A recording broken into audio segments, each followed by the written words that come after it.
জান্নাত মায়ের পায়ের নিচে বলছেন নবী হাদিসেতে।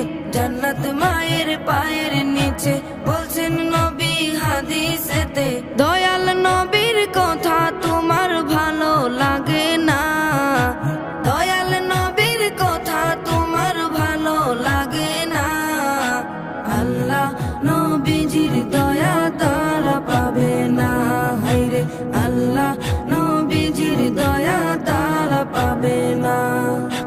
জান্নাতেরই ঠিকানা খুঁজে তুমি পাইলা না, জান্নাতেরই ঠিকানা খুঁজে তুমি পাইলা না। মা